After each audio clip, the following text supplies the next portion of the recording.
I discovered Microvision back in 2000 through the age of spiritual machines, and I've been fascinated ever since. In 2004, I started Ben's Microvision blog, which eventually led to me joining Microvision in 2006 to be the product manager for eyewear. We generated about $5 million in revenue before I left in 2011, but I never stopped believing in what this company could become. 14 years later, I'm still a passionate shareholder, and now I share that passion every week on Ben's Microvision podcast. Subscribe and join the ride.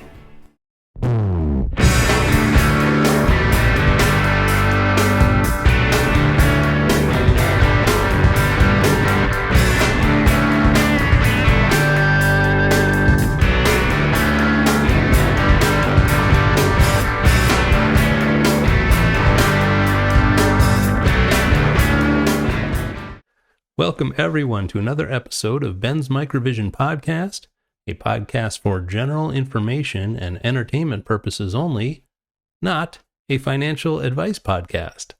In this episode, we are going to check in on some of the latest developments within the company and learn a little bit about automotive OEMs' subscription ambitions and see how that might manifest in the future. Before we get into it, I want to say thank you to everybody for subscribing. We've got 700 subscribers as of this recording. I appreciate each one of you so much, and thank you. I will do my level best to continue bringing you the best Microvision-related information that I can each week. Some interesting news this week. Sweden's Einride has tapped Anubhav Verma as their CFO ahead of their U.S. debut. Einride has named Verma CFO ahead of their expected public listing in the U.S. early next year.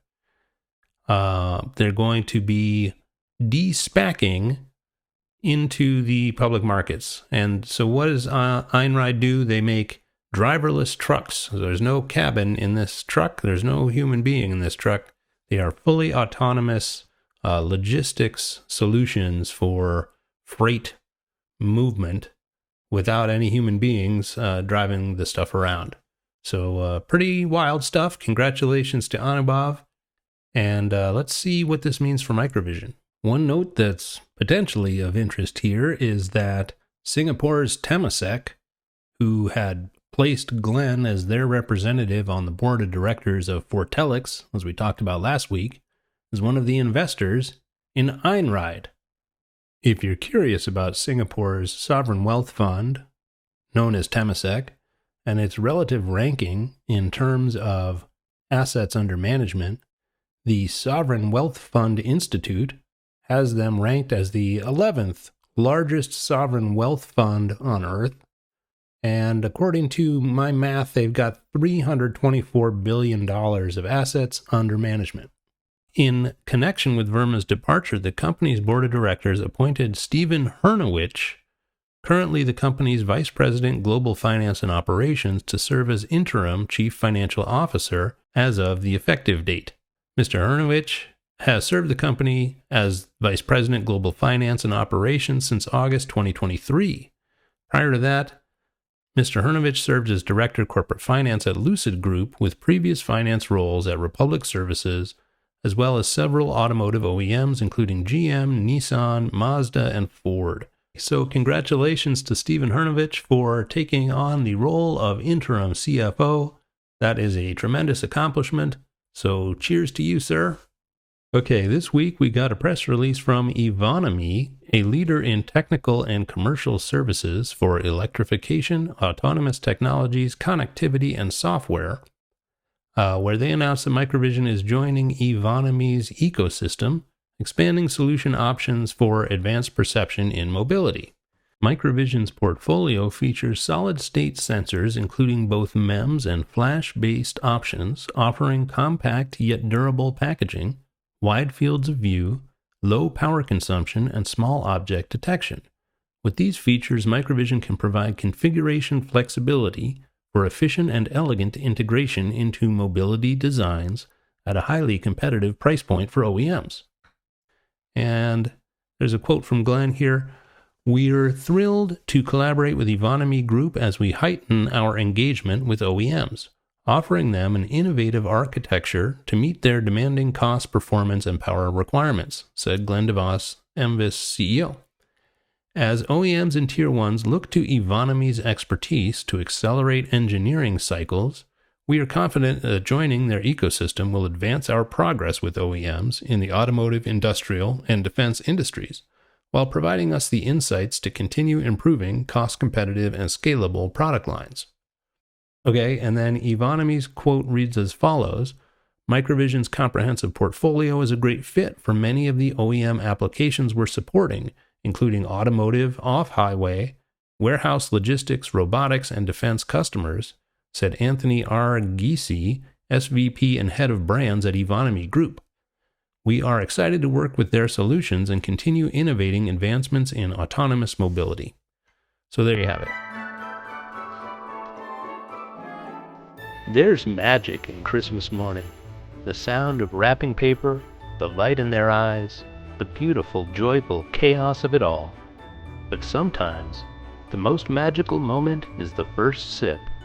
Fresh, warm, ground moments ago. Laser roasted, for the quiet moments that make the loud ones worth it. Make this Christmas a laser roasted Christmas. So after that extended preamble, let's get into the show, episode 27, titled Driving as a Service, presented by myself and brought to you as ever by laserroasted.com. Here is the standard disclaimer that you have seen on each episode so far. If you're new, it just means best effort information, not advice of any kind, only representing myself. All right, so I've prepared a very special episode for you today, Driving as a Service. In this episode, we are going to talk about the OEM unit economics, the ADAS subscription business model, the ADAS monetizable universe, the Microvision ADAS Opportunity Map and Capability Layer, and the Microvision ADAS Enablement Layer, including the Tri-LIDAR, and we'll do a competitive assessment on that one. And we'll take a look at LiDAR versus cameras and radars for off-axis coverage. Okay, a quick tour of the current state of ADAS subscriptions across a handful of OEMs. We see GM expects to recognize more than $200 million of Super Cruise revenue in 2025, making Super Cruise now a clear material subscription revenue line for GM. Ford has their Blue Cruise offering, and they had recently cited 750 to 800,000 paid subscriptions across their services, reporting consistent year-over-year growth in paid subscriptions. Mercedes has a Drive Pilot offering, monetizing Level 3 with premium pricing. Media cites $2,500 a year or one-time pricing in Europe, and they're rolling out higher-speed Level 3 capability as regulatory approvals permit. Tesla is selling their full self-driving, now called full self-driving supervised, as a one-time purchase and monthly subscription. Adoption is limited to 10 to 15% of owners by recent press estimates. Okay, so why are these OEMs doing this? Now let's take a look at the traditional OEM unit economics, which are hardware-centric. Okay, since the beginning of time, OEMs had nearly identical financial structures. They had low gross margins on hardware, approximately between 10 to 16%. And then they've got between 3 to 7% of operating margin on that 10 to 16% gross margin. It's a cyclical, capital-intensive, and low return on invested capital business. The profit happens at the moment of sale. So if you decide you're going to get the platinum package versus the gold package, you decide when you're buying the car. And there's no recurring revenue after the purchase is made. The aftermarket upsells or revenue beyond the initial sale is usually captured by the dealers rather than the OEMs themselves. And it makes it not a durable relationship with the customer. You have a one-time relationship. Like I have a Honda truck. My relationship with Honda is that I bought the truck, and that's that. Option packages drive profitability. So I happen to buy the top level Honda truck because, that's how they got me. But, if I hadn't, there's no way to level up your car from the base package to the top level trim after you've already bought it. So what it means is OEMs had no leverage after the initial sale takes place. Okay, but now we're in a new era. We're in a software-defined vehicle era. And what a software-defined vehicle architecture does is it allows the OEM to bundle all the necessary sensors and compute power at the factory, and then gate the features via software. Then you can deliver upgrades or unlocks over the air. So the customer has all this latent content that they can pay for and unlock when they take the vehicle home. So that shifts the revenue from 100% upfront into a life cycle mode, where you pay them every single month for as long as you want for the capability that your car already has. So this is a look at what the new OEM unit economics with ADAS subscriptions looks like. And the answer is the margins explode. The hardware on the car, maybe there's 10 to 16% margin. The ADAS activation fee is going to be 85 to 95% margin. And the ADAS ongoing subscription would be 70 to 90% margin for the OEM. And why is it so high? Because once the hardware is installed, enabling the software is nearly free. And over-the-air delivery is nearly free. So the ADAS subscription margins are equivalent to like tech company margins. Okay, it's software. So let's play out the scenario. The OEM sells a $35,000 car. Wouldn't it be great if you could buy a $35,000 car? But let's just use that number. And the margin on the hardware, we'll call it 12%, giving the OEM a $4,200 gross profit. Then they're going to sell ADAS subscriptions on top of that. So $20 a month for L2+, $50 to $100 for L3 on the highway. And if the customer subscribes for 5 years, that $20 a month subscription becomes worth $1,200 over the 60 months. $50 a month becomes $3,000, and $100 a month becomes $6,000. So if we say that subscription revenue has 80% margin, now you've added $960 on the low end to $4,800 on the high end of incremental gross profit. And what this means is that your 5-year ADAS subscription can equal or exceed the entire hardware gross profit of the car over a 5-year period. And that fundamentally reshapes the unit economics model.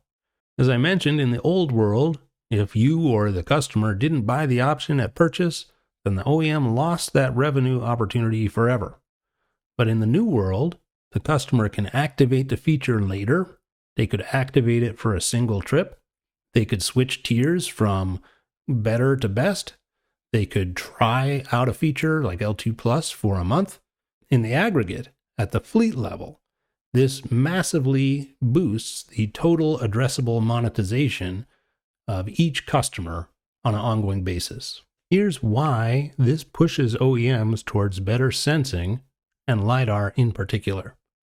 ADAS subscriptions only work if these self-driving features outperform cameras-only competitors.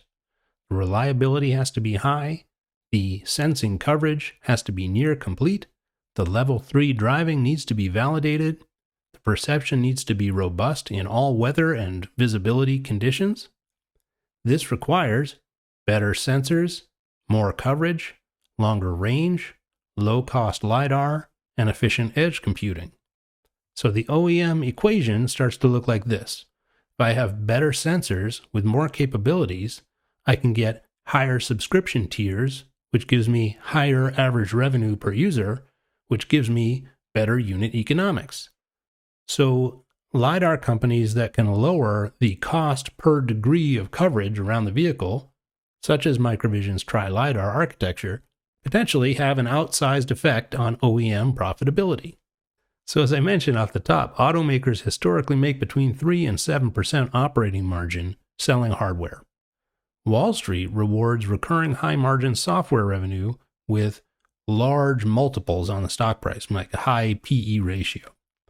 These subscriptions let the OEMs turn that one-time vehicle sale into a multi-year predictable revenue stream. It smooths out the variability of the automotive cycle. It raises the lifetime value of each customer without raising the sticker price on the car. And it potentially allows them to get the analysts and the investors to re-rate the companies from old school car manufacturer to software-defined mobility companies, which is where all of these companies want to get to.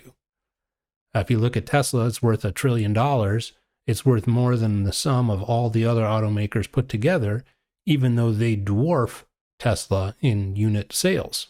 And that's because Tesla, in the minds of the investing public, has a lock on this sort of future mobility revenue streams. So the stronger valuation multiples are available because the banks and investors reward the recurring revenue, the high margin software, the predictable cash flows, the data assets that these subscriptions generate, and the software-defined vehicle roadmaps. Just the fact that you could put this together in the future has value.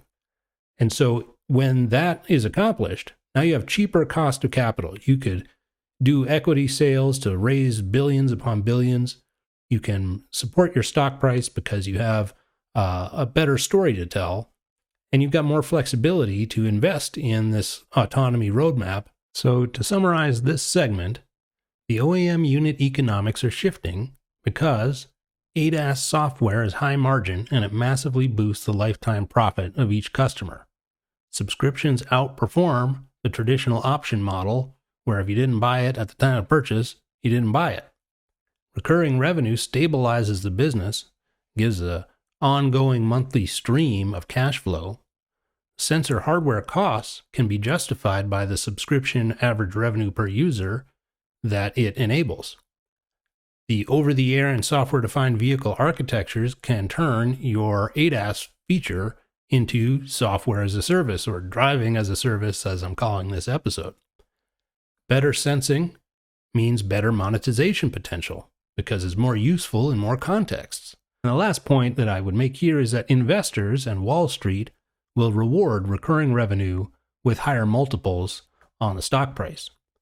So ADAS monetization is a central economic transformation of the automotive industry. So from a roadmap perspective, the OEMs may consider ADAS as the gateway to autonomy.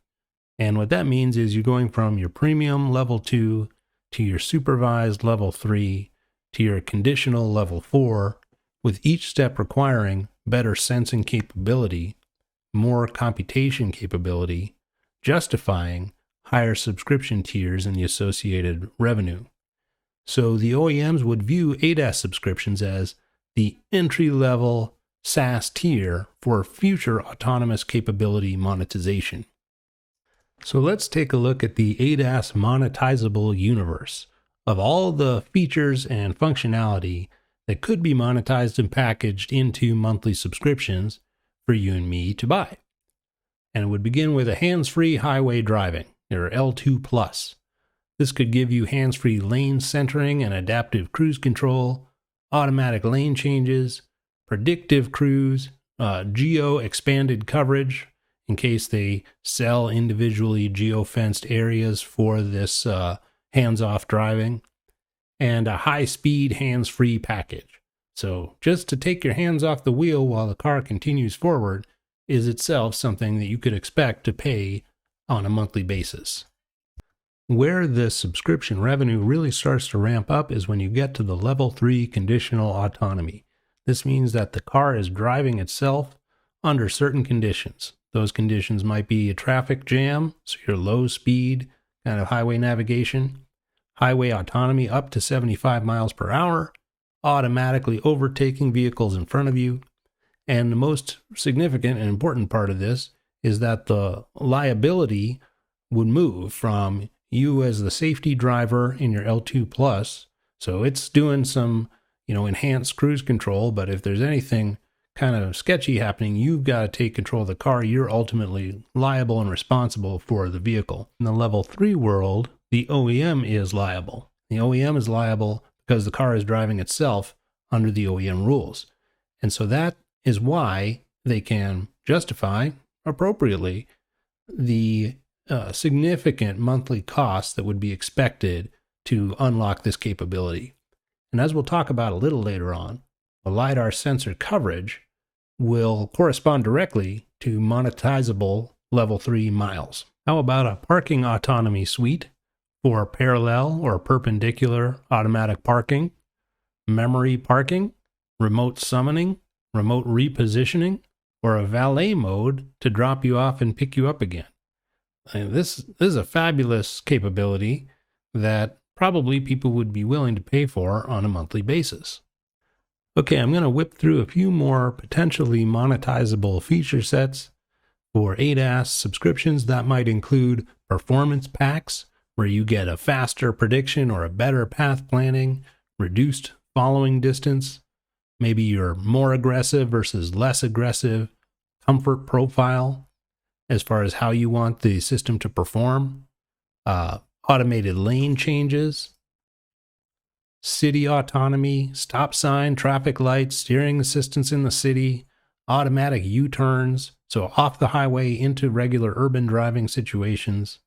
Intelligent maneuvering and complex parking might include automatic trailer backing, some guidance on how to deal with towing, precision low-speed maneuvering, driver monitoring. This could be a situation where if you've got a fleet of commercial vehicles, you want to monitor the driver and whether they're paying attention if they need to, but your in-car sensing and detection, internal focused, could be used to create a monetizable cognitive load assessment type of capability.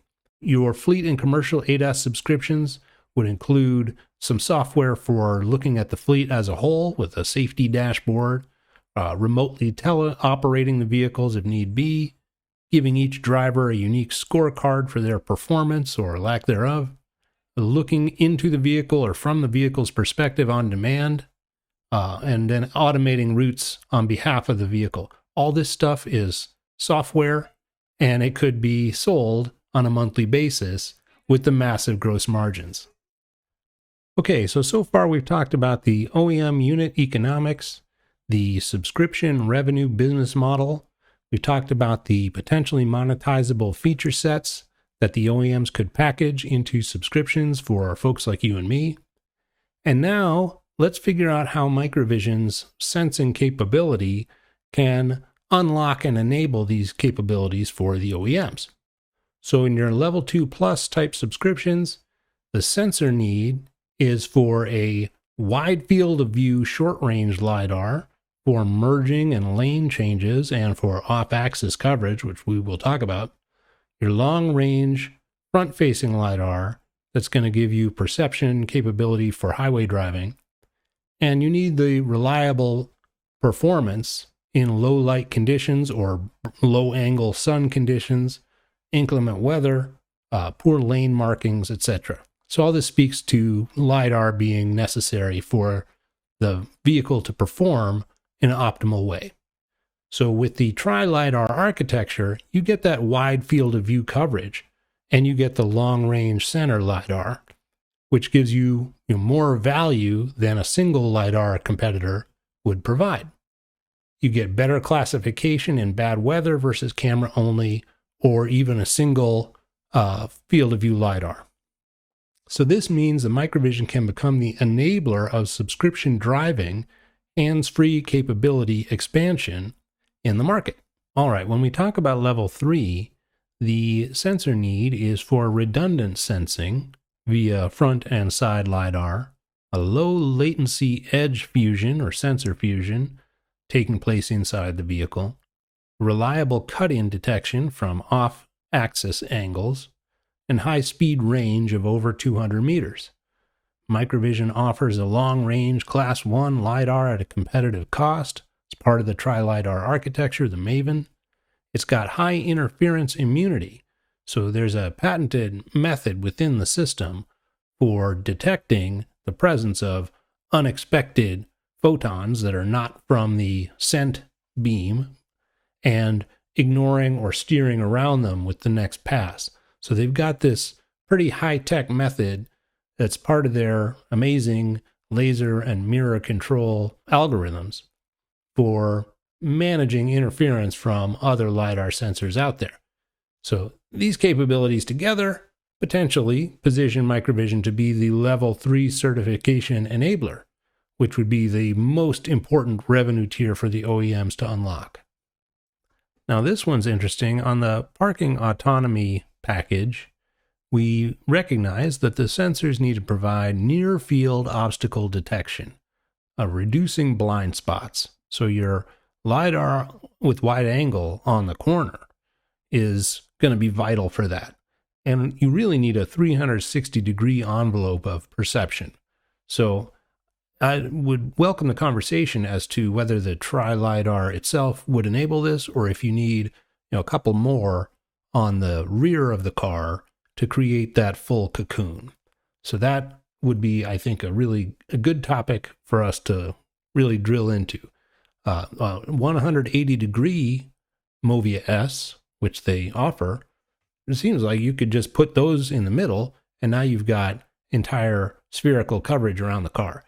I imagine if you had two MVIS in the back, two MVIS in the front, and then the long range pointing forward, that would probably unlock this kind of capability where you have a 360-degree envelope of perception, no blind spots anywhere around the car, and this would allow you to automatically park either in reverse or forwards, and, for example, reliably find a pedestrian or a pet if you're trying to park in a garage that's dark, whatever, because the LiDAR will sense the location and physical presence of any object or person or animal because of its reflectivity. So in this way, Microvision can become the blind spot eliminator for these high-margin parking packs. On the fleet and commercial ADAS monetization side, probably the point of differentiation would be the long duty cycles that a full solid-state LiDAR enables, meaning to say low cost of ownership because the system has no moving parts, or in the case of the MEMS, it's got a single moving part that is rated to last for 20 years plus. So the reliability would be the thing, the simple hardware architecture would be the thing, and you go to market on that basis. For safety feature upgrades that could be enabled post-purchase, we imagine that accurate, vulnerable road user detection will be very important. This is also why the wide field of view is so key. Cross-traffic sensing, intersection detection, all these things that make the vehicle much safer to operate. That gives you higher confidence when there's a pedestrian or a bike coming in from the side. A large field of view yields fewer blind spots, and of course superior performance in dusk or dawn, where cameras are particularly weak. Okay, so to summarize the opportunities where Microvision's sensor package would be uniquely strategic, we've got hands-free highway, we've got level 3 conditional autonomy, parking autonomy, safety bundles, fleet perception and diagnostics, city autonomy, AI-based performance packs, and trailer and tow packages targeting the pickup and SUV markets. From the opportunity set of potentially monetizable features to the technical capabilities that Microvision provides that would enable them, let's look at that really quickly. They include all the dimensions and aspects of sensor coverage, sensor quality, sensor fusion and edge compute. I understand that this may be the domain of the Tier 1 or the OEM themselves, but Microvision has developed this capability and it's there. Theoretically, you could port it into the domain controller and it could reside there, and maybe that speeds your time to market. Environmental robustness and your fleet and telemetry infrastructure, all these technical capabilities are there or need to be there to unlock this capability for the OEMs. So those technical capabilities are embedded in what we might call an enablement layer, which is really the Microvision Tri-LIDAR architecture, consisting of 2 wide field of view short-range corner LiDARs and 1 long-range forward LiDAR, giving you effectively 240 degrees of functional horizontal coverage. Okay, so what a ride. So far we've gone from the OEM unit economics to the ADAS subscription business model to the monetizable universe of ADAS features to the hardware capability that's necessary to enable them, and then to the product implementation with the Tri-LIDAR architecture. There's another aspect of this, which is competitive positioning, because any market worth participating in is going to have one or more competitors. So let's take a look at one of them, MVIS, which recently presented at a Barclays conference of some kind. In this Barclays conference, MVIS revealed their strategy for competing with Microvision, which was they're going to pretend that Microvision does not exist. Bold strategy. Okay, so here is MVIS at Barclays Conference Strategic LiDAR Insights, dated November 20th. And we won't go through the entire thing, but there's a few takeaways that I felt were important to call out. The first one is pricing strategy. Automotive LiDARs are priced between $500 and $850, while non-automotive LiDARs can reach up to $10,000 per device. So that's pretty significant price there. I don't know how good that's going to work out, but that's the price for a single LiDAR unit, $500 to $850. MVIS is positioning that there is limited competition in short-range LiDAR and references the geopolitical factors limiting the ability for Chinese companies to compete. Here's another quote from Omer of MVIS. We, meaning MVIS, are the only LiDAR that's going to be available for start of production in the next probably 2 or 3 years. Huh. Here they're talking about the robotaxi platform that features 9 LiDARs. The car has 9 LiDARs. You have multiple sensors in there. And somebody asks him, 9 times 500 or 9 times 1,000, meaning what's the cost? He says more than 500. For automotive, we price between $500 and $850. And somebody asks, we're talking about $6,000 to $7,000 of content in a vehicle, meaning this 9 LiDAR robotaxi. And Omer says, yeah. I'm not really sure how to interpret MVIS going out in public and making claims that effectively ignore that Microvision exists and stating that only the Chinese LiDAR suppliers are any kind of competition. I don't know how statements like that could be made, but let's take a look. Now that we have a price point anchor for the MVIS single LiDAR solution, let's see how it stacks up. Okay, so here's a best effort diagram intended to illustrate the difference in horizontal coverage that you get for your dollar between the competitor A and Microvision. So when MVIS talks about their pricing between $500 and $850, we're going to just take the midpoint of that, which is $675. So $675 gets you a single 120-degree long-range LiDAR that you could put behind the windshield. And it's going to give you a detection cone that looks something like that. For $700 with Microvision, you get 3 discrete LiDAR zones. And these effectively, pair up or couple up or triple up to give you 240-degree coverage.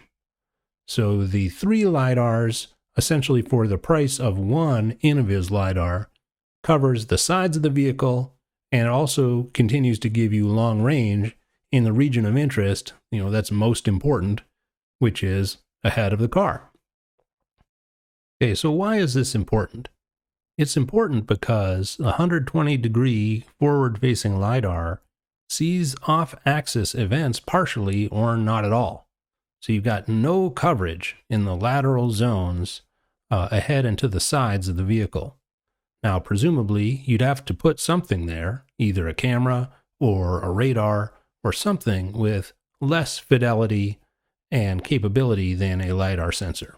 Or else you'd have to put another $675 LiDAR sensor pointed in that direction to give you that coverage. And now you've gone from $675 to over $1,300 just for two, but you actually need a third.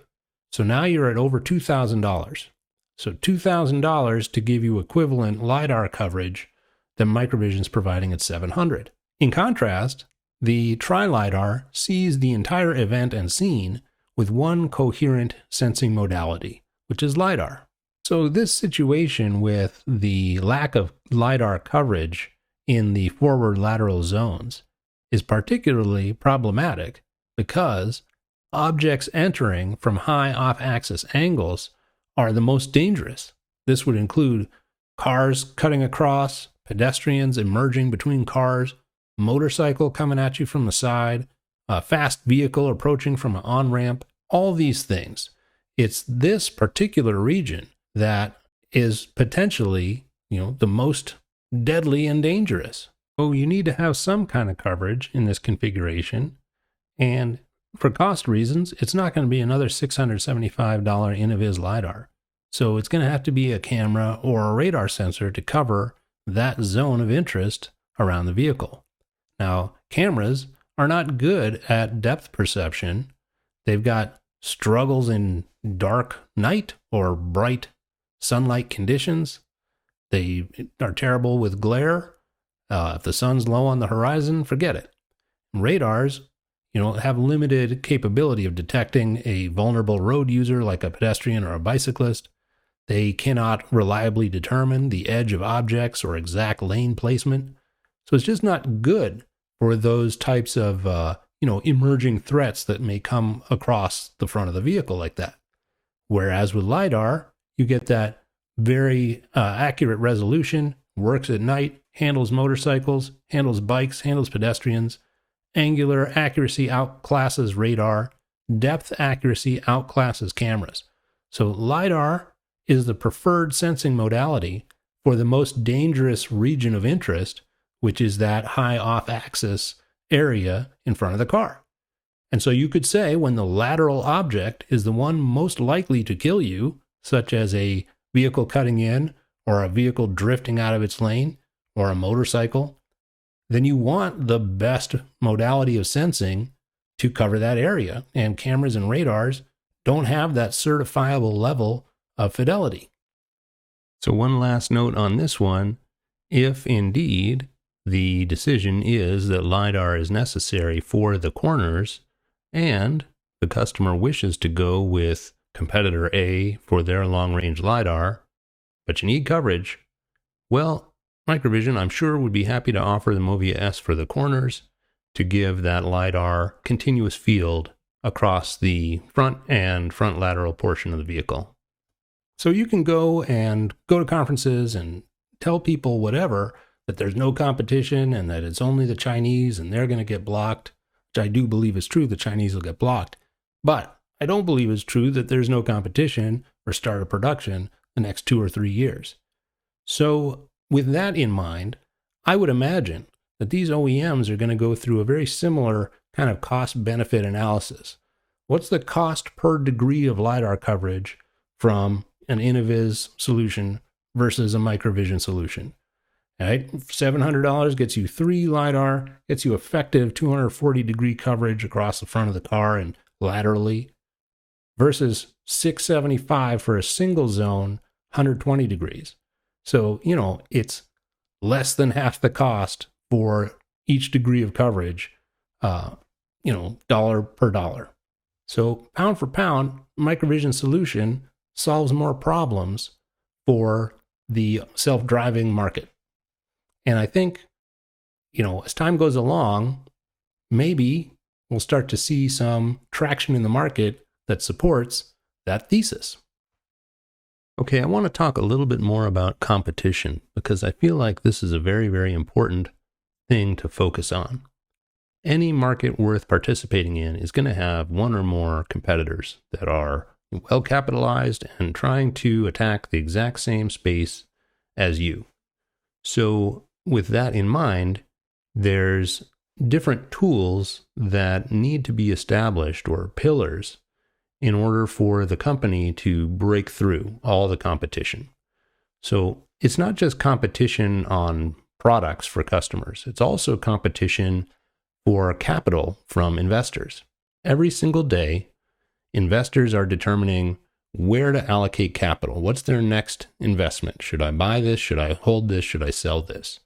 And so every single day, the company needs to be putting forward its best effort to share the positioning of the company, right? And so when on the left-hand side, firstly, let's talk about the company. There's Microvision in the center of the universe, right? It operates in a field of LIDAR companies, which themselves operate in a field of autonomy companies, which themselves we could consider AI companies, which are tech companies, and then tech companies are part of all companies or investable assets in the universe. So Microvision needs to penetrate all of those layers with its message to retail investors and institutional investors. Institutional investors are shown across the top. This includes pension funds, hedge funds, ETFs, and active managed funds, sovereign wealth funds, which we've seen some interesting action there, strategic government investment. We've seen the government go ahead and invest into specific companies that they consider strategic, venture and growth equity, and strategic corporate investors. So there's our universe of institutional investors. So between them and the retail investors, Microvision has to penetrate all of those different layers in order to communicate its, value proposition to investors. And that would be performed by having, of course, results. You can't beat results. Results is the most important thing and should be, of course, the primary area of focus. But apart from the results themselves, there's also the narrative. Narrative is why Microvision? Why Microvision now? Explaining that story. Positioning explains where Microvision fits in to the overall scene of investable assets and why it is the right one relative to anybody else, competition. And then vision says, okay, what are we going to be 5 years from now? How does this market take shape, and why does Microvision enable it in a unique way? On the right-hand side is the customer access. And we have to penetrate all of those layers with Microvision's products, the product roadmap, the solutions that it enables for customers, the proof points of where we've done it, how we've done it, what's the evidence that this is actually true, and then the integration path. How easy is it to plug in these hardware and software assets or components into the overall solution that the company is seeking to go to market with? So every single day, each of these vectors needs to be attacked because we want to make sure that investors understand the value proposition of the company relative to every other company or possible investment choice there is. And then customers need to understand the value proposition on a product solution angle. So if you put it together, every single day, you're in competition with everybody else, both in terms of trying to get capital allocated to invest in the company and for products and solutions to go to market. Now, if you win on products and solutions, you're going to win on results, which is going to make the rest of the stuff flow very naturally, right? But you still have narrative, positioning, and vision that's necessary to penetrate all those layers in order for investors, both on retail and institutional side, to decide, hey, this is the right thing for us. All right, I think that's going to do it for this one. Thanks so much for sticking with me. Thanks to everybody who has subscribed and liked and commented and all the rest. I really appreciate it. I appreciate all your positive feedback and encouragement a great deal. To the folks who are buying coffee and jerky on Laser Roasted, thank you so much. This really helps keep the show going, and it warms my heart knowing that you're going to enjoy the freshest coffee money can buy. Super shout out to the YouTube channel members. I appreciate your support a great deal, and it means a lot that you value this content. and I will do my best to make this the best show I can for you each week. So thanks again. We'll see you next Saturday.